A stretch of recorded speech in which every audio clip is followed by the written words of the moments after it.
Boker Tov, everyone. Shalom. As we say in the Shiva world, Zman Choref Tov. Should be better than past year.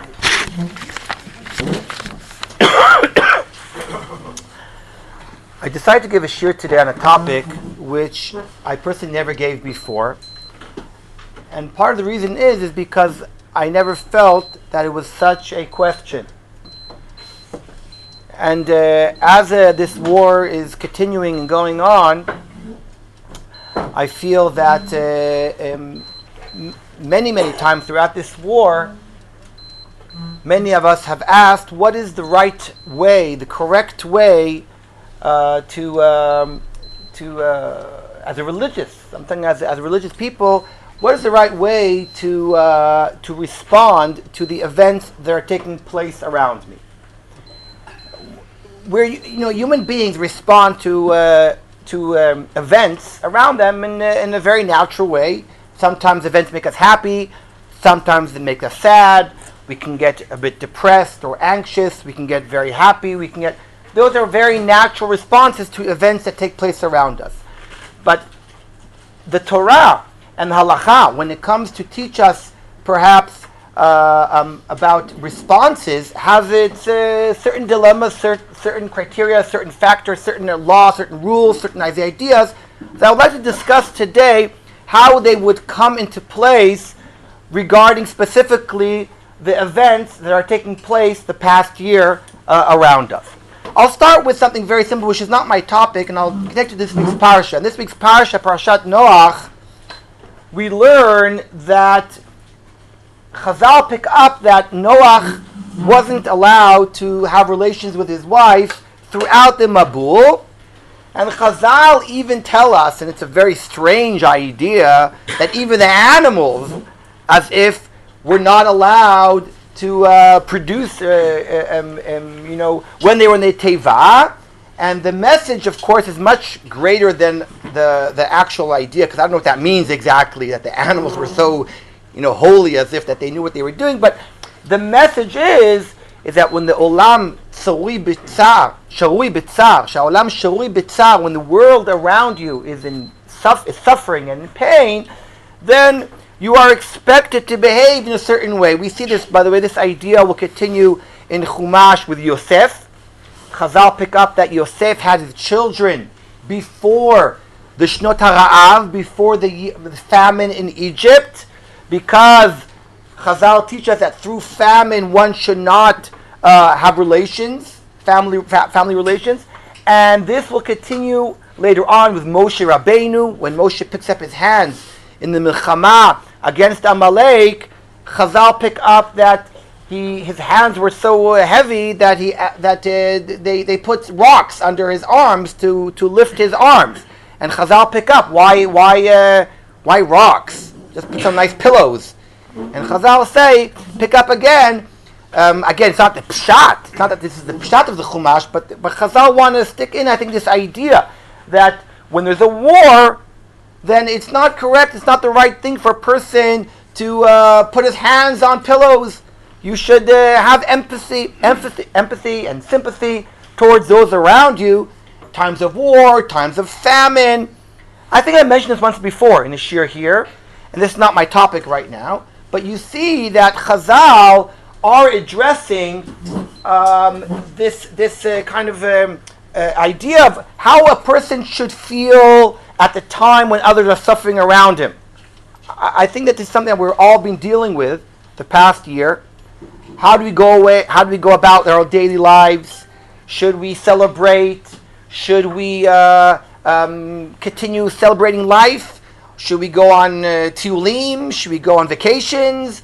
These are questions that I think we're all dealing with and questioning all the time. That's not my topic, but I just want to bring that as an example of how the dilemmas during wartime of how to respond to what's happening are real. And within our sources, in our Jewish sources, there are many sources that sometimes can help us think about what would be the right response. And today's shir, I would like to focus specifically about on the events that actually are very good ones during this war. We've had during this war certain days which we woke up in the morning or we read the news about how this enemy was killed and this enemy was killed. We've had we heard about Nasrallah being killed. We heard about Sinwar being killed. We heard about the Israelis call it beepers or pagers, bela'az, blowing up, and the natural response for all those who want the victory of the Jewish people to happen is happiness. Is wow, that's amazing. And there are two questions here, right? One question is, how does one really show happiness during wartime, and is it the right way to celebrate or not? But I'm more interested in the religious idea. Is there a place in our religion, in our culture of Torah, is it the correct thing to celebrate, to show happiness, to be happy? You know, I heard I follow Douglas Murray a lot. Probably the most famous British non-Jew in our generation. That speaks really so much. He's really Oev Yisrael. That's quite. I don't know any Jew that speaks as well as he does. It's quite amazing. And Douglas Murray was talking somewhere a few weeks ago when he heard about Nasrallah being killed, and he said something very funny. He said, "You know, I have a friend," he says, "who told me that in the Torah, he got it wrong, but he said in the Torah it says that Jews are not allowed to be happy when their enemies fail and killed. But I'm not Jewish." And he starts like smiling and laughing, right? So there is that idea that people have been talking about, and I would like to try to understand that source and what does it really mean. That's one question that I would like to explore today.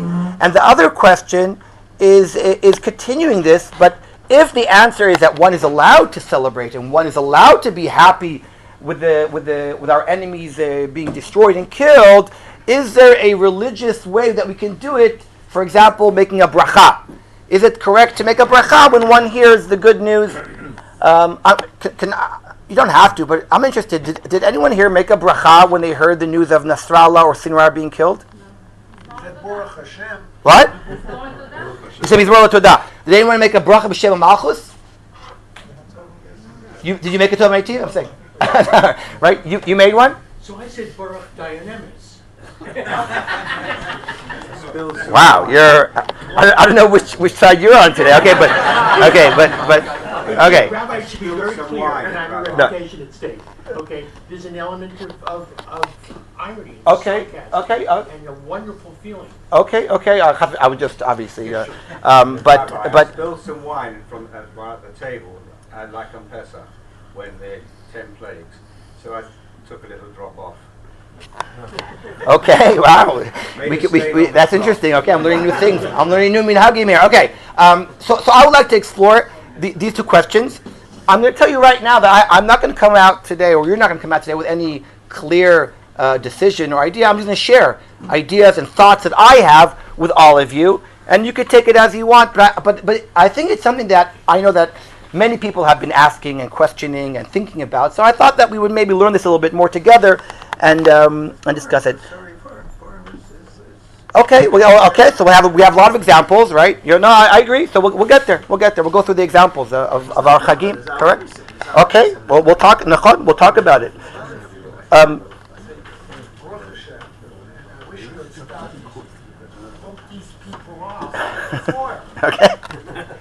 Okay. And before I actually go into the sources that I have in front of us, I do want to say I want to make the following observation. I do feel that psychologically, we are much quicker to say Tehillim than we are to say thanks. I think our instinct throughout. I'm not talking about the war right now. I'm talking about b'chlal, when someone is sick, we are much quicker to complain and translate that into a tefillah and Tehillim and to cry.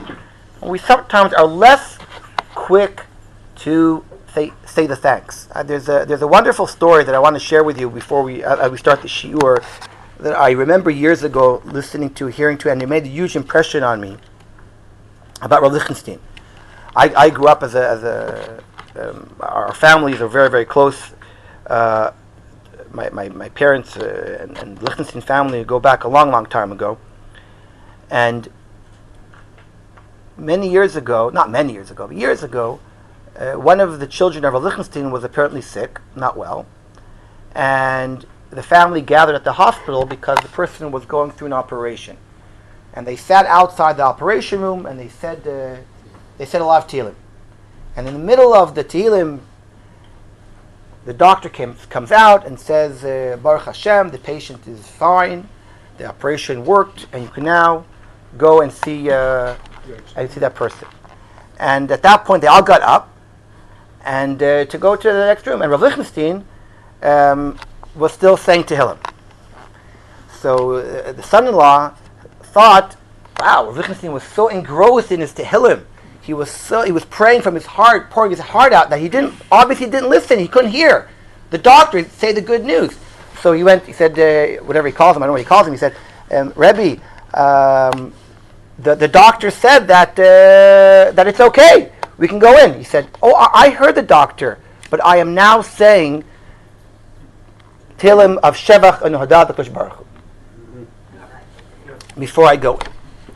And I think that story really capitulates this idea that we are so quick to say Tehillim, and yet when Yeshuat Hashem occurs, we don't always.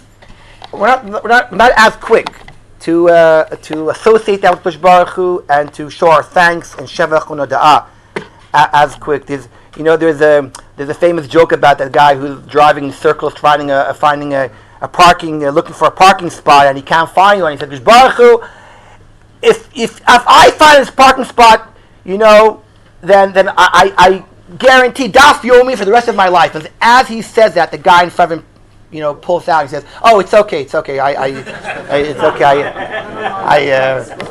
I found one. Thank you." Right? I mean, there's something about human nature like this, and I think there's something to think about that as we go into this year. Yes. So I have a friend who's a Rav in Shkolel Shemesh. The morning after the first Iranian attack, he had his Beit Knesset say hello. Right. With a bracha. With a bracha. Wow. Okay. We should collect these and really, it's interesting to hear what different people did. So you had your hand up. I'm sorry. We sang "Ding Dong, the Witch is Dead." That's one way of doing it. Okay. So I'm not familiar with that song. Sorry. But, what is that? Wizard of Oz? Oh, I guess. Okay, good. In my childhood, it was Eretz Utz, but that's okay. Eretz Utz is Oz. Kosem Eretz Utz is the Wizard of Oz in Hebrew. Okay, anyway. Okay. Oh, I'm sorry. Yeah, it's a new structure. Okay, I will try to move. Okay. Yes, Lakasha. We always publish which Tehillim to say. Like now we're saying specific prayers. Right. We rarely publish which Tehillim to say. There you go. Right. Right. That proves my point. We all are. Everyone is very aware what Tehillim to say when we're in bad situations, but not quick. We don't say as quickly. I'm saying the Shevach Hodah. I'm just putting that out there before we start the shir. Yes. I just wanted to say that I know a reason I grew up in the same neighborhood. My family was in Brooklyn. We would have a su'idat hodayah when somebody recovered. Nachon. That was not rare. That was fairly Nachon. Okay. Nachon. Beseder. So I would like to separate between both questions that I mentioned. One question is, what is the opinion of Chazal of the Torah when it comes to being happy at the fall of enemies? And the second question is, if one is allowed to, one is permitted to, so then how do we translate that in a halachic way? For example, making a bracha. So yes. What? Just one more quick. Yeah. Does it matter?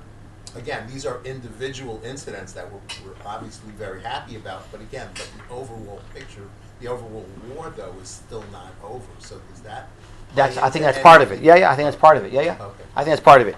So if we go to the Tanakh, in Sefer Mishlei, there are two psukim that seem to contradict themselves at first glance. You see a source number 5, there's the psalm, B'tuv tzadikim ta'alot kirya, uva'avod reshaim rina. It's a nice rhyme, because it's like a poem, right? You should be happy when tzadikim are good, and uva'avod reshaim, when reshaim are destroyed, one should show rina, happiness. So this pasuk for sure in Mishlei encourages us to be happy with the fall of Rishaim. But if you look in source number 2, in the last line of source number 2, I didn't bring it as a pasuk, but Shmuel ben Abba quotes a pasuk from also Mishlei, Binfol oivecha al tismach. By the way, again, maybe I'm making a mistake, but I feel that more people know how to quote Binfol oivecha al tismach than they quote Ba'avod Reshaim Rina. That's what I have a reason, and I'll try to explain even why that's true. In my family, my grandfather brought from Lithuania a Purim song that the main theme of the song is Ba'avod Reshaim Rina, and we sing about the death of Amalek and the death of Haman, and the tune it's a song, Ba'avod Reshaim Rina. That's how the song goes. So however, the Mishlei itself has as if a contradiction between B'nefol oivecha al tismach, do not be happy when the fall of your enemies, and when Ba'avod Reshaim Rina. So there are different ways perhaps how we can deal with this contradiction. Are you allowed to be happy, or should you be happy? How does one explain the contradiction? So there are a few ways of doing this. If I had a board, by the way, I would do it on a board, and we can look at maybe the verbs that appear differently, perhaps the response that appears differently, and the people that are mentioned in this pasuk who are mentioned. Right? We have Rishaim versus Oivim. No, here in the two pasukim. Binfol oivecha al tismach, Ba'avod Reshaim Rina. So one can argue, hey, there's a big difference between your personal enemies, and that's more of like a Mishlei, without going to the whole right now, it's a book of Tanakh, and it's also a book of Chokhmah. How does it exactly fit into a book of Tanakh? Is it God speaking, or is it Shlomo HaMelech speaking? I'm not going to that right now, because I'm being taped, and I don't want anyone to accuse me of anything. But the idea of when your enemies fail, it's not very clever to be happy, because maybe tomorrow morning it'll just it'll turn against you. But Rishaim is more of a I would say a objective description of bad people. When rishut, when evil is destroyed, then one is allowed to be happy. While oivecha might refer to your enemies. It's something more objective, subjective.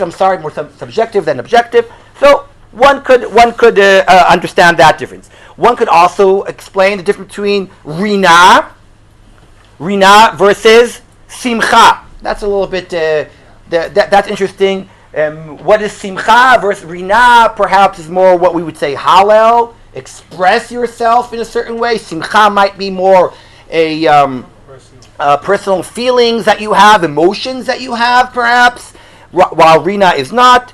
And again, one could focus on the difference between Nefilah versus Avedah.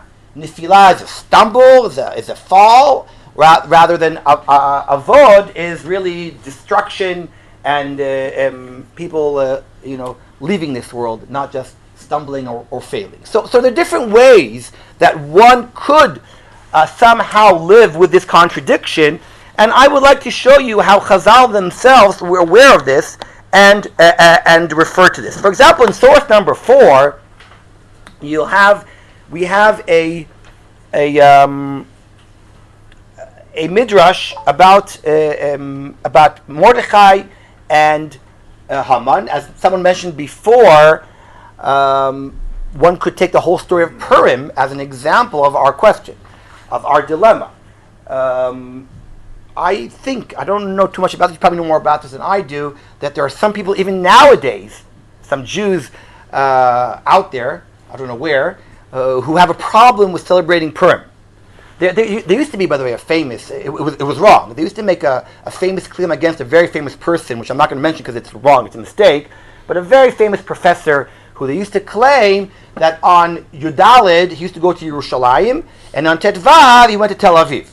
Because he said, I don't like this, I don't like celebrating a holiday which is about killing our enemies, right? That's not for me. So it was a wrong claim, it was a mistake, and therefore I'm not going to mention the name of the person who they made the mistake about, but there are those, and you will hear people say that they don't feel comfortable with Purim so much because it's really about killing all these people, and they don't feel comfortable with destroying our enemies like that. So Purim itself, perhaps, can serve as a great example to us for this kind of celebration of the destruction of our enemies. And the Gemara tells us the following.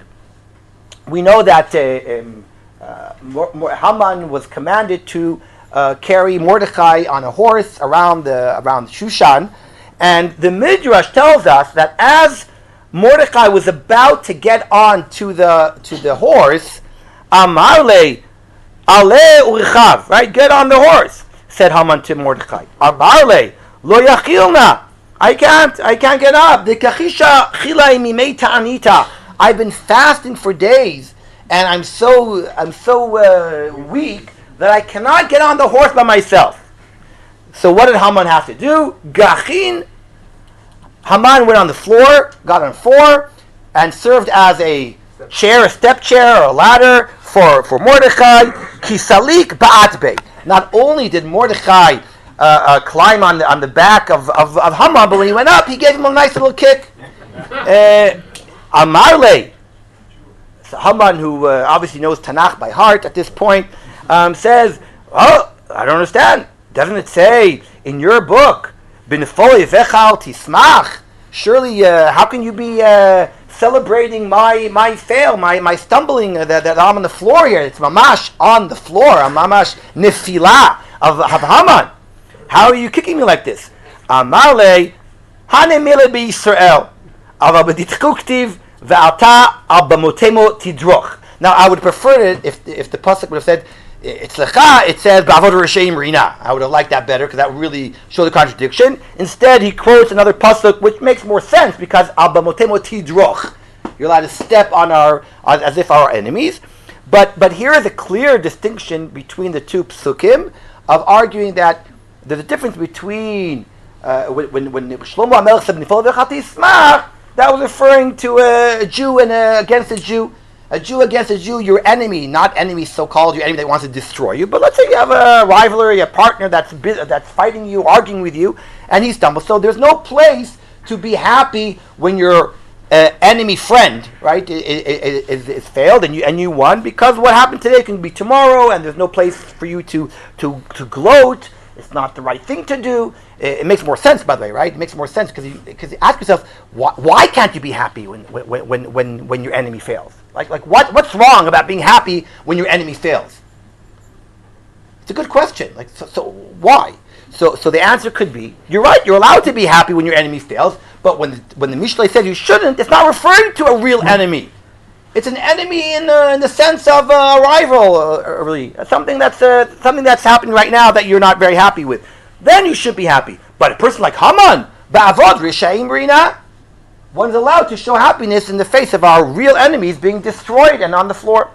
So that's one way. That's a good example of how the Gemara itself is trying to answer the contradiction.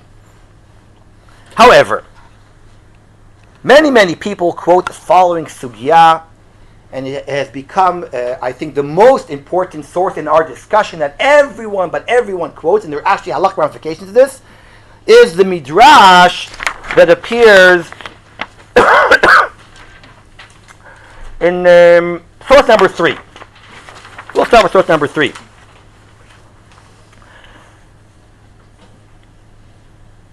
The Gemara in Sanhedrin says the following: "Vayavor harina b'machaneh, amar Rabbi Acha bar Chanina be'avod reshaim rina." That pasuk we quoted, be'avod Achav ben Omri rina.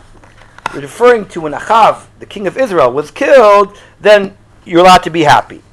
The Gemara asks, "Umi chadei kushabrichu B'mepalatam shel Rishayim is a Kadosh Baruch Hu Chadei. Chadei means,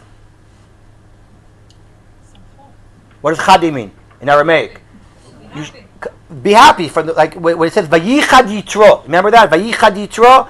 So Rashi says there are two perushim. One is Chedva, from the word Chedva, happiness. Chadei might be happiness. So it's similar. Is Hakadosh Baruch Hu happy? Ve'aktiv b'tzet lifnei hachalutz ve'omrim odu la'Hashem ki tov k'lam chasdo ve'amar b'Yonatan mipnei ma lo ne'emar b'hoda'ah zo ki tov לפי שהקדוש ברוך הוא שמח במפלתם של רשעים. הקדוש ברוך הוא is not happy when Rishayim fail. The Amar B'Shmuel Bar Nachman, all this is not important to us till we get to the next point. Amar B'Yonatan, Mai Dichtiv Velo Karav Ze El Ze Kol Alayla. What's that referring to?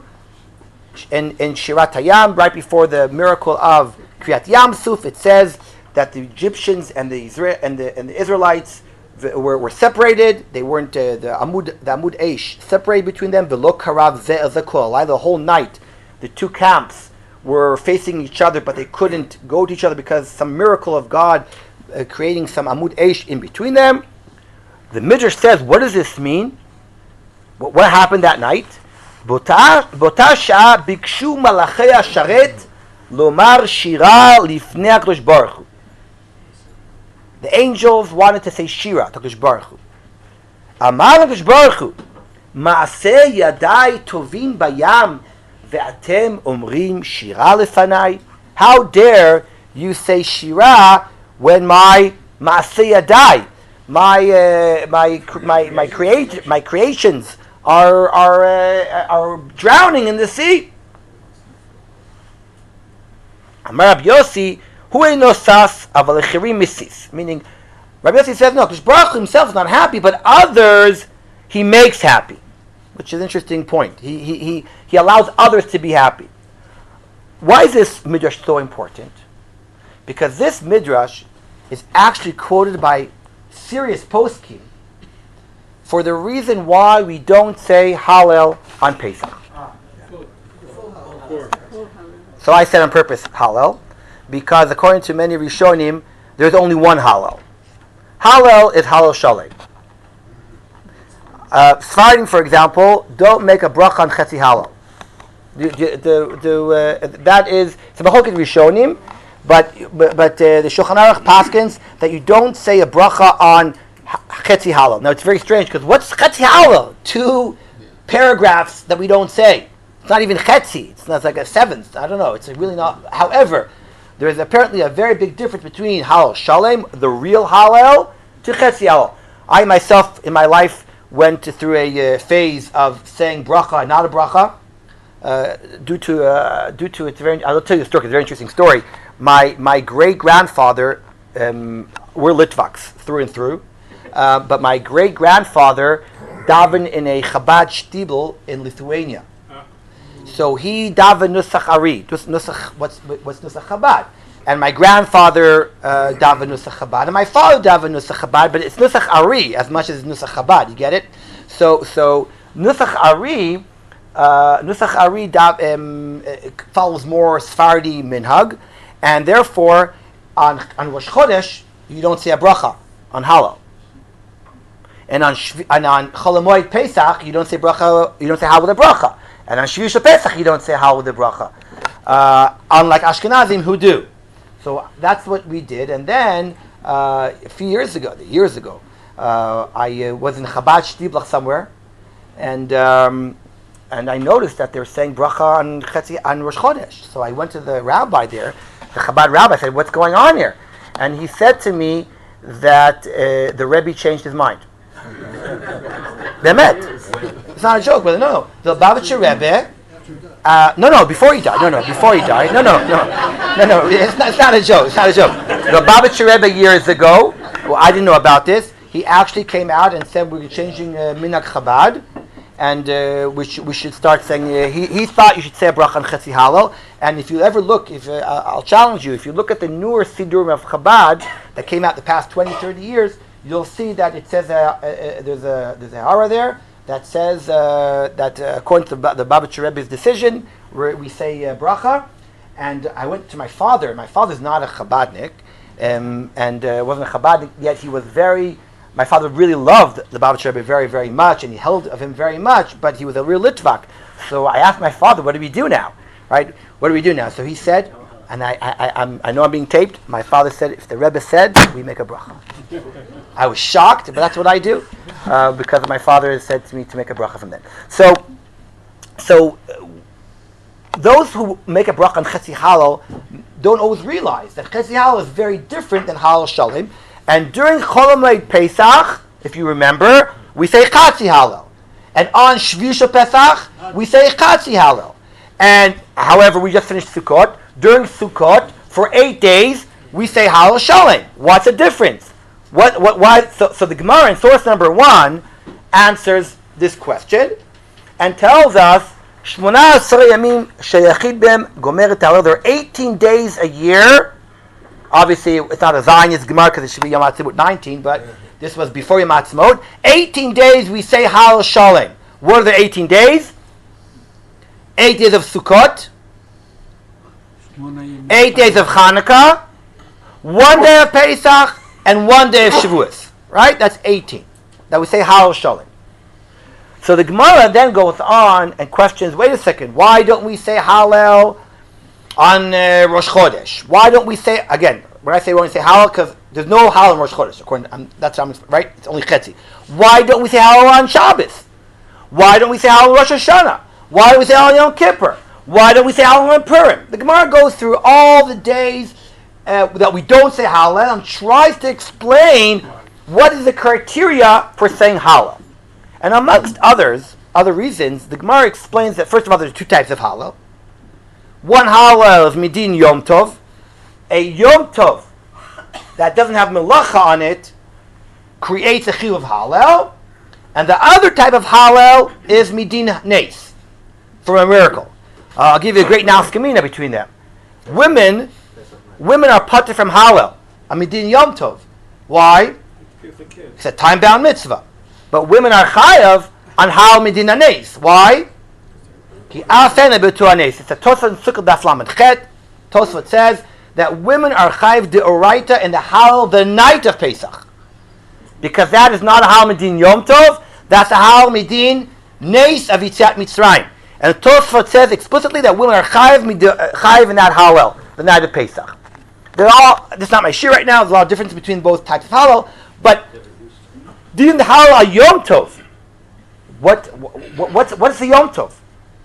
Why Shvisha Pesach is a Yom Tov? Why don't we say Halal and Shvisha Pesach? So the Gemara explains. Look at the end of paragraph number 1. The Gemara says, "My shna b'chag." That's Sukkot. Damian kol yoma. Why is it not on Sukkot every day? We say, "Umay shna b'Pesach." Dilo damian kol yoma. The Gemara answers, "The Chag chalukin bekorbonotehem, the Pesach ein chalukin bekorbonotehem." Every azma. That's a great question, right? So before we ask the question, we have to ask what the answer. The answer is, on Pesach, every day we bring the same korban. The amount of whatever we bring is the same.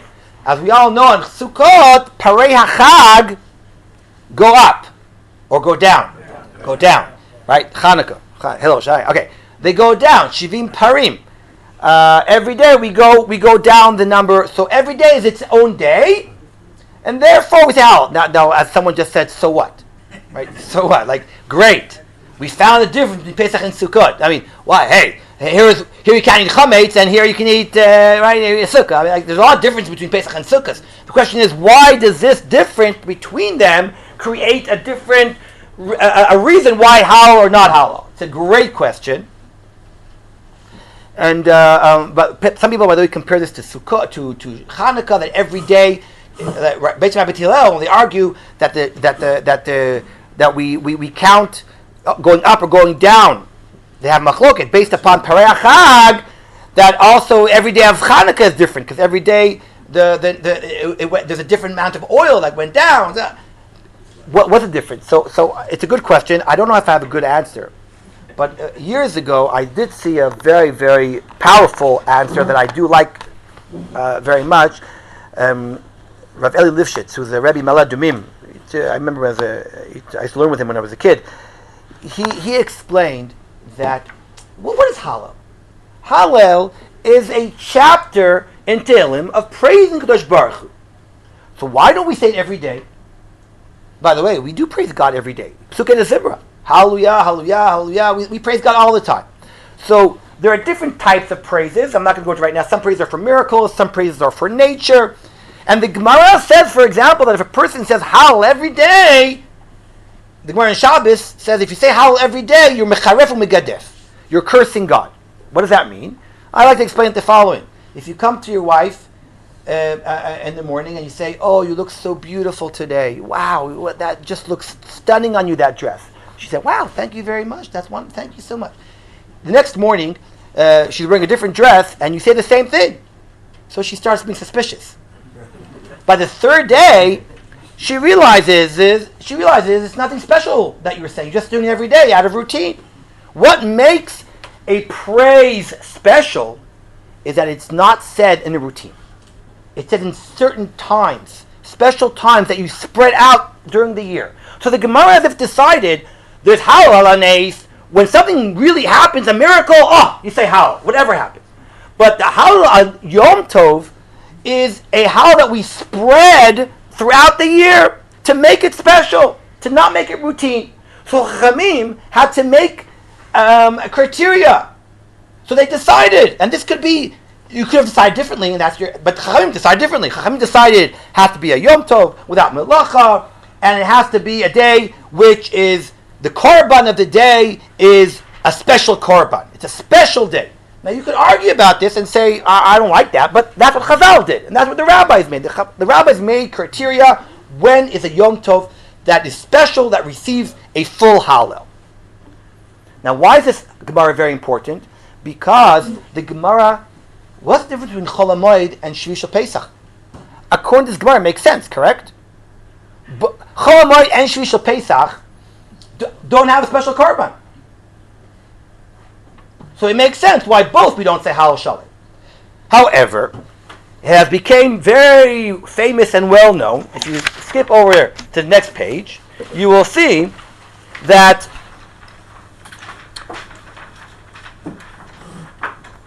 on source number 6, it's the same midrash. No, I'm sorry, I don't have to read it. It's the same midrash. I'm sorry, I'm sorry, but I'm sorry. I meant source number 2. I'm sorry. Source number 2. Source number 2, the Shibulei Haleket, a very well-known collector of halachot from hundreds of years ago, says, "V'chein ata motzeh kol shivat yimei hachag anu gomrim et hallel, aval bepesach ein gom et hallel." V'lama? Our question. Now, here you probably knew the Gemara, right? But he doesn't give the Gemara's answer. Rather, he quotes our midrash that we had in Sanhedrin and other places. Shmuel ben Abba Omer b'nifol oivecha al tismach lefi shenitba'u bo hamitzriim. Wow. He says the reason why we don't say full Hallel on Shvi Shel Pesach is because the midrash that we saw before, that when God's creatures are dying, are being killed, we don't say praise. We don't say shira. Now, of course, the problem with that, of course, is why then Chol HaMoed don't we say shira? That's one question, right? Why in Chol HaMoed of Pesach don't we say full Hallel? This explains maybe Shvi Shel Pesach, but why not Chol HaMoed? But I have a better question. So why do we say on the first day of Pesach? What, the Mishrim weren't dying then either? Leil Seder, we say, how many Hallels do we say that night? We say one in Shul, and one in the Seder, and then we say a third one the next morning. Within 12 hours, we're saying Hallel 3 times. And what? That night, nothing happened? The Mitzrim, the Bechorot, they were all being killed that night. The Bechorot died. So, I have a lot of questions on this reason of the Shibulei Haleket. My better question is, why does he feel a need to bring a midrash while the Gemara says explicitly why we don't do it? However, this midrash stuck and became quoted by Rishonim, Poskim, Achronim, quote this as a reason why we don't say Hallel Shalom on Pesach. In fact, it developed into it even developed even more. And source number 8, the Chavot Yair of Yair Bachrach, a important posek, was asked, why don't we say I know people come from Chutz La'aretz here, so in Chutz La'aretz people say Yotzrot, right, on Yom Tovim. I see you don't miss that too much, do you? What? You used to say it. In Israel, does anyone say it?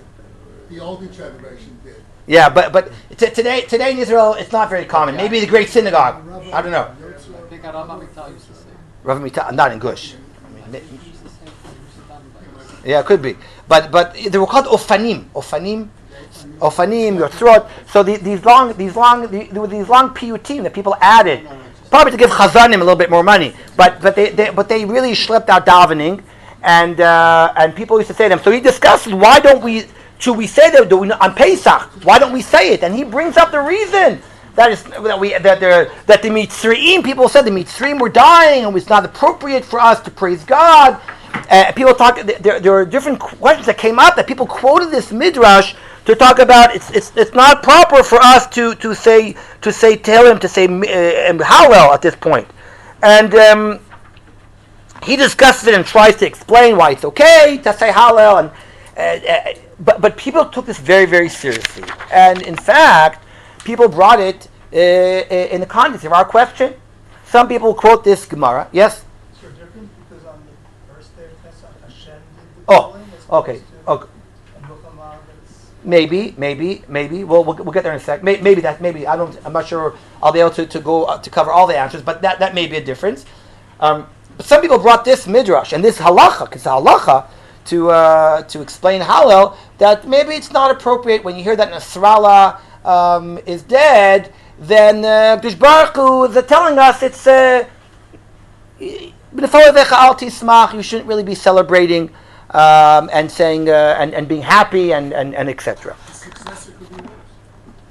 Oh, but that for example might be an explanation why it's stupid to be happy, right? Why it's silly to be happy when your enemy fails, right? That may be a but I with Kol Kavod, though I don't think that's a I don't believe in that answer personally, because I believe that there's no end to that, right? The famous Rashi just quoted last week in Parshat Bereshit how when God created the world, so man was happy, God was happy, and then Mabul and the guy came to whoever it was and said, how do you God knew he was about to destroy the world, so why was God happy when he created the world?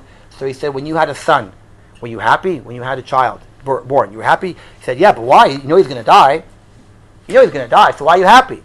Meaning the Midrash here says to us, there's a limit to how much we know what's going to be, and if we start thinking about what's going to be, then there's no end to it. We'll never be happy. But sometimes it's about the time and place that we're in right now. So this is a more philosophical question, I admit, that one can argue and discuss. It's a little bit out of our realm. But I want to go back to our question. Is this really appropriate? Is this midrash a midrash that one should quote? So for so many reasons, I want to argue that it's not. First of all, I had many questions on this midrash, and those questions are very strong questions. But how can we maybe explain them? Notice who was saying Shira? The Malachim, the angels. In other words, God, as if said, angels, are you involved in this? Are you being saved? Are you the ones being affected? Lahefech, who did say Shira? The Am Yisrael, Az Yashir Moshe Bnei Yisrael, at Kriyat Yam Suf. So if you want to prove anything from Shvi Shel Pesach, our forefathers said Shira and Hallel. In fact, the Gemara in Pesachim says that we learn Hallel from Shirat Hayam. So if anything, this midrash may say like the following: if you're not affected, if you're someone, if you don't know all the ins and outs and you're not affected, then maybe really you shouldn't be saying Shira. But if you're being affected, if you're the one who is being saved from your enemies, then surely you should say Shira. In our shul on Alon Shvut a few weeks ago, Rav Rimon was talking about this topic in shul, and he said something like, if you look at Az Yashir Moshe, you will notice that maybe 80% of the phrases in Shirat Hayam are about the destruction of enemies. And Rav Meidan, who was sitting there, screamed out, 100%! Right? And in fact, if we would go through the Shirot in Tanakh of David, and you'll see that all the Dvorah, you will see that the Shirot of Tanakh do celebrate our enemies' failures and the destruction of our enemies. So the Tanakh perspective is one does say Shira for the destruction of enemies. And if anything, this Midrash seems to almost tell us the Malachim can't say, but as if to say us, guys, you know who can say? Am Yisrael can say the Shira, not the Malachim. That's one observation that I think is a very, very strong observation. And one could actually make the distinction between the first and the seventh day. I don't like this, what I'm about to say right now. It's cute. Some people say, what's the difference between the first and the second and the seventh day? Oh, the first day, Chayav Adam lirot et atzmo kilu etzam Mitzrayim. So why can we say how on the first day? Because we are leaving Egypt now, so we can say Shira. But Shira Hayam is a reflection on the past, so we shouldn't say Shira. I don't like that answer. It's cute. It's very clever, but I don't like it. Because I think that, like I said before, I don't think that's what the Midrash was meant. However, I would like to suggest, it's not my idea, I read this other places, that there could very well be a major mistake in the understanding of the entire Midrash. And there's backup to this. If I had more time, I would show you like maybe 10 Midrashim that have a very similar take to this Midrash that we quoted, but with major differences. In fact, some people wanted to claim that it's a machloket between the Bavli and the Yerushalmi, which would be beautifully to talk about Jews in Chutz La'aretz and Jews in Eretz Yisrael. I don't think it's true, but to say the following. There are enough sources in Midrashim to prove that when the Malachim wanted to say Shira, God shut them up. Why? Because they were about to say Shira as Bnei Yisrael were in Yamsuf. Look at the Midrash again. Even this Midrash says, what? V'lo karav zeh zekor alayla. When did the Malachim wanted to say Shira? Before the Mitzrayim were drowning. So Baruch was saying, what Shira are we talking about? The daily Shira. Every day Malachim say Shira Kosh Baruch Hu. They say God's praise, apparently, in the Shamayim. And God said, guys, today you can't say Banai Tovim Bayam. Who's Banai? The Bnei Israel. My children are in distress. And you're saying as if it's a regular day of Shira. He shut them up because they were saying Shira, the regular Shir Shel Yom of HaMalachim. The Levim say Shir Shel Yom, the Malachim say Shir Shel Yom. And he shut them up. But then, there are so many Midrashim that say that after the Mitzrayim were drowning, the Malachim joined Am Yisrael in saying Shira. So what happened historically? Very interestingly enough, some people took this Midrash in a very apologetic way. Now, your explanation could be as good as mine. Perhaps when Jews were living in certain places that the Goyim, they felt the need to be very apologetic towards Goyim, and they feel a little bit uncomfortable that we're celebrating holidays that have to do with the death of Goyim. They didn't feel so comfortable. So it could be that they developed this interpretation of this Midrash in such a way. As I said to you before, some people proved, I don't think it's true, that this developed more in Chutz La'aretz, in the Bavli tradition of Jews interpreting this Midrash, taking it to the extent of saying we shouldn't praise God when our enemy is destroyed, and yet in Yerushalmi, in Eretz Yisrael, where we fight our enemies, we destroy enemies, we can take this Midrash Kipshuto, which is one is allowed. This Midrash is proving exactly the opposite. The Malachim are joining Am Yisrael in the Shira of our enemies. Is this how the dipping of the finger on the Seder? Oh, many people are totally against that, by the way. So you could talk about that too. I've seen it is a very common idea that we take the wine out because of our. But there are those who oppose that and say it's a wrong minhag, and that's not what we do it. We do it for other reasons. You can find material about this. Some people come out and say it's a mistake. That's not why we do it. So there's a totally different outlook to this, by the way. You can look it up. I mean, I saw someone who wrote about this. I think even Rabbi Sachs, if I'm not mistaken. That's what it was. Thank you very much. Meir Soloveitchik wrote against it. Thank you. I just saw it this year. Thank you very much. So you can. That he said it's exactly the opposite. It's not because of the enemies that were killed. It's exactly the opposite reason. Google Meir Soloveitchik dipping wine from your cup, and you'll see it. So it could very well be. I have to finish soon. That I didn't say half what I wanted, but it could very well be that there is that this midrash was mistakenly interpreted by certain people that had certain agendas and really didn't feel so comfortable. But if anything, perhaps this midrash can prove the exact opposite. That when our enemies are destroyed and fail, that not only Am Yisrael are saying Shira, but the Malachim are saying Shira with us. And if that's the case, then this source doesn't only not prove it proves us that we should say Shira and Hallel when our enemies are destroyed and when our enemies fail. I just wanted to. I didn't finish the second half of the shir today, which was really about which bracha you should make, Tov Meitiv, Shechianu. I thought of talking about that. I'll have to do that another time. But I just wanted to point your attention to source number 9. There's a tshuva of Rav Yosef, a very long tshuva, which I always like to play with his tshuva. Why? Because Rav Yosef, many years ago, printed a tshuva about saying Hallel on Yom Ha'atzmaut. And what was his halacha? His psak was, say Hallel without a bracha. Hallel Shalom without a bracha. Which is very unusual. I'm sure all Shas people follow that today. Right. I actually heard on the radio, Shas people explain why this doesn't apply anymore today. So that's what I heard. I remember as kids we were saying without a bracha. You heard that? Okay. Right, so I heard. Well, it depends which kids. You have Adina Bar Shalom. You have different kids there. But I heard on the radio. How a Shas member explained why this tshuva is not relevant today. But anyway, in it, Rav Avadia explains the different dilemmas that one should have, whether or not Hallel should be said. So I'm not giving you a shir about this right now. But interestingly enough, in one of his paragraphs, he does mention our discussion, and he says in 1948. When we celebrate the State of Israel establishment, there was a war going on, and a lot of goyim were being killed at the same time. He actually says quite.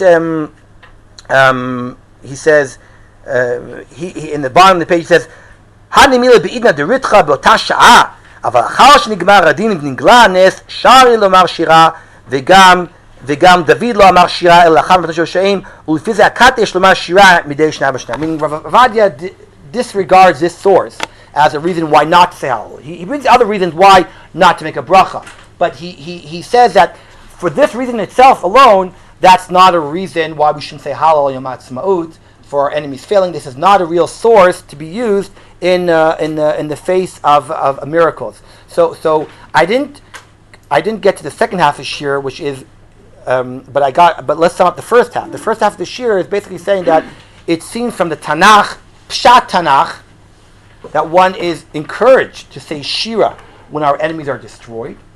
The midrash that people quote is a very problematic midrash, which we proved might actually prove the exact opposite than what people do think this midrash means, and therefore it seems quite simple from all the sources that we are encouraged to say Shira to Kadosh Baruch Hu when our enemies are destroyed. Now the question is, which I didn't get to today, what bracha how should we translate that shira? Should we say Hallel? Should we say a bracha? And if a bracha, what bracha? I read somewhere that some rabbi got up, and this is made the bracha of Haravet Rivenu, the bracha that we say after we got Esther. That's quite unusual. I heard people making Shechianu, people make a Tov Meitiv, people saying Hallel, people saying Nishmat Kol Chai.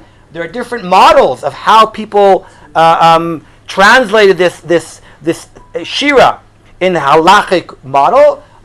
Maybe another time I will try to go through different suggestions. Again, I don't have any psak. I'm not a posek. I'm just interested to see how these things develop. But I think one thing for sure we concluded that it's correct and right, even in the time of war, to celebrate in a religious way to Kadosh Baruch Hu when we see the destruction of enemies, and may Bezrat Hashem we say the Ken Yuvdu Kol Eivecha Hashem Bezrat Hashem.